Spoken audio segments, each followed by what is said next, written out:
Hello students, तो आज की वीडियो हम सॉल्व करने वाले हैं सर्कल टॉपिक का एक इंपॉर्टेंट क्वेश्चन हमारा है in right triangle ABC in which angle B is right angle a circle is drawn with AB as diameter intersecting the hypotenuse AC at P।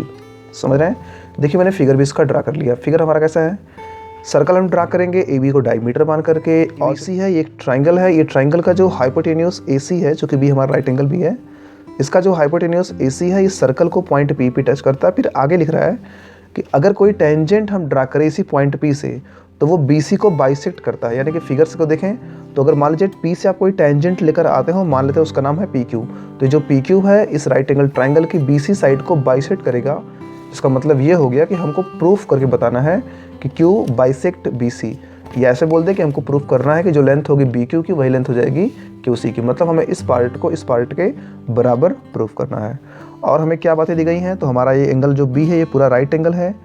और आप ध्यान दें तो P पर भी आप एक राइट एंगल ही पाएंगे, क्योंकि आपको पता है कि ये पॉइंट ऑफ कांटेक्ट है और यहाँ पे हमेशा राइट एंगल बनते रहते हैं। यहाँ पर राइट एंगल है और स्ट्रेट लाइन है, तो यहाँ पर भी आपका राइट एंगल बन जाएगा। ठीक है, एक छोटा सा कंस्ट्रक्शन मैंने किया है। मैंने पॉइंट P को इस B से ज्वाइन किया है और कुछ एंगल्स के नाम रखे हैं। इसको 1 बोल रखा है, इसको 2, ये 3, ये 4 और यहाँ पर मैंने मान रखा है 5। ठीक है, ये जो 5 है ये टेंजेंट वाली लाइन के साथ और इस कंस्ट्रक्शन लाइन के साथ यहाँ पे 5 है, और जो 1 है इस हाइपोटेन्यूज और इसके साथ 1 बन रहा है। तो सॉल्व करना शुरू करते हैं। ओके, सबसे पहले आप यहाँ पे कुछ बेसिक बातें समझें। जैसे कि आप देख पा रहे होंगे कि जो AP है, ध्यान दीजिएगा सिर्फ AP को, ये AP इस सर्कल के लिए एक प्रकार से छोटा सा कॉर्ड है। अगर सारी बातें ना देखें, सिर्फ आप ध्यान दें तो AP इस सर्कल के लिए छोटा सा कॉर्ड है और ये लाइन हमारी एक टेंजेंट है। ओके, पढ़ा है एंगल्स इन अल्टरनेट सेगमेंट, जिसके मतलब ये हो गया कि अगर यहाँ पे एंगल 2 बन रहा है तो इसी कॉर्ड के द्वारा सेगमेंट में जो एंगल बनेगा ये दोनों आपस में बराबर होते हैं। तो जो एंगल 2 है वो आपको बराबर किसके हो जाएगा, एंगल 3 के बराबर हो जाएगा। ओके, तो सबसे पहले बात हम ये देख लेते हैं कि हमारा कौन सा एंगल किसके बराबर होगा। ओके, तो फिगर भी आप देखते रहिए, जो मैं कर रहा हूँ वो भी समझते चलते हैं। तो हम लिख लेते हैं angle 2 equal angle 3। Angle 2 angle 3 के बराबर क्यों है, क्योंकि ये एंगल्स इन अल्टरनेट सेगमेंट है। Angles in alternate segment. Okay, और अगर ध्यान दें तो एंगल 2 एंगल 1 के बराबर होगा। ये लाइन दोनों P पर इंटरसेक्टिंग है, तो वर्टिकल अपोजिट एंगल की प्रॉपर्टी से ये एंगल इसके बराबर हो जाएगा।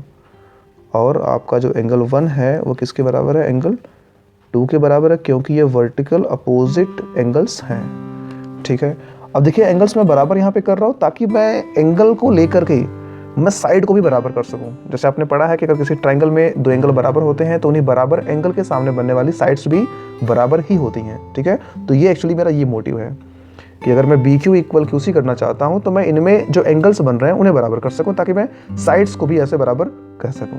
इसमें ध्यान दो तो आप देख पा रहे होंगे कि जो पूरा एंगल B है ये आपका राइट एंगल है, और सेम उसी प्रकार से ये जो पॉइंट P है ये भी आपका एक राइट एंगल ही बन रहा है, क्योंकि मैंने बताया था कि पॉइंट ऑफ कांटेक्ट पे राइट एंगल बनते ही हैं। तो हम यहाँ पे 2 बातें लिखेंगे कि जो ABC है ये पूरा राइट एंगल है, एज वेल ये जो CPB है ये भी आपका राइट एंगल है।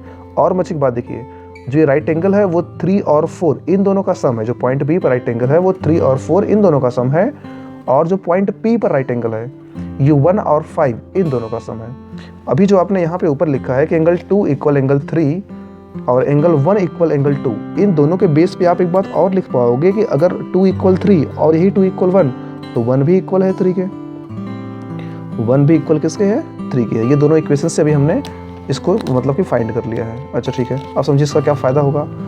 अगर ये 1 इस 3 के बराबर है और ये पूरा राइट एंगल यहाँ पर, पूरा राइट एंगल यहाँ पर भी है, तो स्टूडेंट ये 4 भी तो 5 के बराबर होगा। अब इसे आप कैसे लिखोगे वो समझ लीजिए। आप लिखोगे कि फिगर में एट पॉइंट B, मेरा मतलब है हम B पर क्या देख पा रहे हैं कि देखिए B पर देख पा रहे हैं कि हमारे पास एक राइट एंगल है। एट पॉइंट B हम लिखेंगे कि 3 और 4 ये दोनों मिला करके राइट एंगल है। और इस पॉइंट P की बात करें तो हम बोलेंगे कि इस पॉइंट P पर भी 1 और 5, देखिए इसको 1 2 3 4 एंगल मानने का फायदा ये मिल रहा है ना कि हमको पूरे एंगल का नाम नहीं लिखना पड़ रहा, सिर्फ 1 + 2 + 3 करके हम लिख पा रहे हैं। तो पॉइंट P पर 1 + 5 भी हमारा राइट एंगल ही है। ओके, अभी आपने क्या लिखा कि 1 आपका 3 के बराबर है। तो अगर आपका ये 1 आपके इस 3 के बराबर है तो कहीं न कहीं आप 4 भी इक्वल क्या कर दोगे, 5 कर दोगे। तो सिंपल सी बात है कि फ्रॉम अबव हम ये पा जाते हैं कि जब 1 और 3 बराबर है 90 90 के ही बराबर है, तो स्टूडेंट 4 तो 5 के बराबर ही होगा। तो from above we are getting an relation between 4 and 5 and that one is angle 4 is equal to angle 5। ठीक है, अब इसके बाद देखिए, अगर ये 4 इस 5 के इक्वल है तो देखिए अभी हम तुरंत एक बात कह पाएंगे कि हम इस ट्राइंगल को देखें, कौन ट्राइंगल को, पी बी क्यू को। तो अगर इसके बराबर है तो in triangle P B Q हम ये कह सकते हैं कि जो पी क्यू साइड होगा वो किसके बराबर हो जाएगा, बी क्यू के बराबर हो जाएगा। क्योंकि अगर इस ट्राइंगल में दो एंगल बराबर हो गए तो ट्राइंगल कैसा बन गया, आइसोस्केल। और आइसोस्केल ट्राइंगल में सिर्फ एंगल ही नहीं, उन बराबर एंगल के सामने बनने वाली साइड्स भी कैसे होती हैं, इक्वल ही होती हैं। तो क्यू पी इक्वल क्या हो जाएगा आपका, क्यू बी। ये भी आप लिख पाओगे कि क्यू पी किसके बराबर है, क्यू बी। इसको आपको इक्वेशन नंबर मान लीजिए। हम आते हैं इस ट्राइंगल बी पी सी में, थोड़ा सा ट्राइंगल बी पी और सी पे ध्यान दीजिएगा। तो मैं ये कहना चाह रहा हूँ कि अगर इस ट्राइंगल बी पी सी को देखा जाए तो बी पी सी जो ट्राइंगल है उसमें देखिए पी पर पॉइंट, उसमें पॉइंट पी पर आपका एक राइट एंगल बन चुका है। ठीक है, अगर पी पर राइट एंगल बन चुका है तो और एंगल से हम की प्रॉपर्टी लगा दें तो पी को छोड़ करके जो और दो एंगल बने, जैसे कि एंगल 4 बना और जो आपका एंगल सी बना, ये दोनों मिलाकर हो जाना चाहिए 90 डिग्री, क्योंकि राइट एंगल ट्राइंगल में तीनों एंगल मिलाकर होते हैं 180। पी पर आपका बन चुका राइट एंगल, तो एंगल 4 और इस एंगल सी, इन दोनों को मिला करके जो एंगल बनना चाहिए वो स्टूडेंट होना चाहिए आपका राइट एंगल ना। हम किस में है तो हम लिख देते हैं कि in triangle P B C, P B C. ठीक है ना, अभी हम पी बी सी इस पूरे बड़े वाले ट्राइंगल में हैं। तो इस ट्राइंगल पी बी सी में हम क्या पा रहे हैं कि angle 4 plus angle C equal होगा राइट एंगल, यानी कि एंगल सी वैल्यू कितनी हो जाएगी, 90 माइनस एंगल 4 हो जाएगी। ठीक है, और उसी प्रकार से आप केवल अगर पॉइंट केवल पी की बात करें, सॉरी अगर केवल पॉइंट बी की बात करें तो देखिए बी पर भी राइट एंगल है, और ये राइट एंगल क्या कहता है कि अगर 3 और 4 ये दोनों मिलाकर राइट एंगल बना रहे हैं तो स्टूडेंट जो आपका केवल एंगल 3 होगा, ये जो आपका केवल एंगल 3 होगा, लिखते हैं पहले कि हम किस पॉइंट की बात कर रहे हैं, एंड एट पॉइंट बी जो आपका ये केवल एंगल 3 है ये आपका 90 माइनस एंगल 4 है। तो देखिए अभी आपने ऊपर दो बातें लिखी हैं, फिर समझते हैं दोनों बातें कैसे बनी हैं।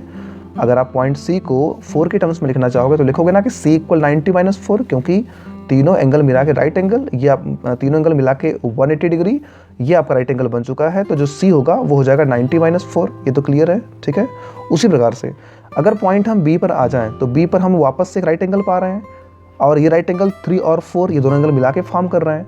तो यहाँ पर भी अगर आप लिखोगे तो क्या लिखोगे कि 3 और 4 इक्वल 90 होगा, यही लिखोगे। अगर 3 और 4 इक्वल 90 होगा और मान लीजिए आपको एंगल 3 की वैल्यू निकालनी है तो क्या बोलोगे, 90 माइनस 4 कहोगे ना। तो देखो वही तो मैंने लिखा है कि एंगल 3 किसके बराबर होगा, 90 माइनस एंगल 4 के बराबर होगा। अब फिर आप इन्हीं दोनों लाइनों पर ध्यान दीजिए कि देखिए यहाँ पर भी है 90 माइनस 4 और यहाँ पर भी है 90 माइनस 4। तो अगर ये एंगल बराबर हैं आपस में तो एंगल सी की वैल्यू भी क्या हो जाएगी, एंगल 3 के बराबर हो जाएगी। यानी कि फ्रॉम अबव हमें एक और नया रिलेशन मिल जाता है, और वो रिलेशन है कि जो एंगल सी है वो किसके बराबर, एंगल 3 के बराबर। चलिए फिगर देखिए, ये जो एंगल सी है ये आपका एंगल 3 के बराबर है, मतलब कुछ ऐसा मार्क आप लगा सकते हो। अब देखिए कौन कौन से एंगल बराबर आपने कर दिया। आपने सी को बराबर दिखाया है 3 के, 3 बराबर है 1 के, और 1 बराबर किसके है, 2 के बराबर है। तो स्टूडेंट इसका मतलब ये हो रहा है कि ये एंगल और ये एंगल भी आपस में बराबर हैं। यानी अगर C है बराबर 3 के तो इसका मतलब ये हो गया कि जो एंगल 1 ये भी किसके बराबर हो गया, एंगल 3 के बराबर हो गया। अभी आपने कहीं पर अर्लियर प्रूफ किया है कि 1 किसके बराबर है, 3 के, और अभी हमने क्या पाया कि C किसके बराबर है, 3 के, जिसका मतलब ये हो गया कि जो C है वो किसके बराबर होगा, 1 के। ठीक है ना, मुझे यहाँ पे C लेना चाहिए था, मैंने क्या लिख दिया कि एंगल C किसके बराबर है, एंगल 1 के बराबर है। अब देखिए जब एंगल C एंगल 1 के बराबर है तो अब हम आते हैं in triangle QPC, in triangle QPC मतलब इस ट्राइंगल में आ जाते हैं। तो हम लिखने वाले हैं इन ट्राइंगल QPC। जब एंगल C इस एंगल 1 के इक्वल है, फिगर देखते रहिएगा, एंगल C इस एंगल 1 के इक्वल है तो आपकी ये वाली साइड और ये वाली साइड भी तो आपस में बराबर हो गई, क्योंकि अब ये ट्राइंगल भी बन गया आइसोस्केल। तो इम्प्लाइज दैट हम ये पा रहे हैं कि जो साइड QP है ये किसके बराबर हो गया, साइड QC के इक्वल हो गया। ठीक है, और अभी हमने ऊपर प्रूफ किया था कि जो QP है वो किसके बराबर है, QB। यानी कि फिगर के टर्म्स में देखें तो ये जो QP है यानी ये जो साइड है वो इस QB के बराबर है। यानी हम यहाँ पे पा ये रहे हैं कि ये साइड भी इसके बराबर है और यही साइड इसके भी बराबर है। तो इसका मतलब हुआ कि ये और ये भी तो आपस में बराबर है।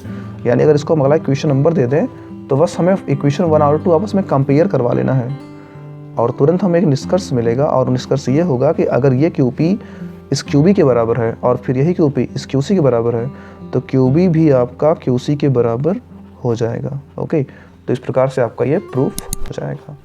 ठीक है, तो स्टूडेंट फिगर आप एक बार ध्यान से देख लीजिए कि क्या यहाँ पे फिगर है और ये रहा आपका पूरा सॉल्यूशन। एक बार फिर ध्यान से देख लीजिए फटाफट से आप लोग।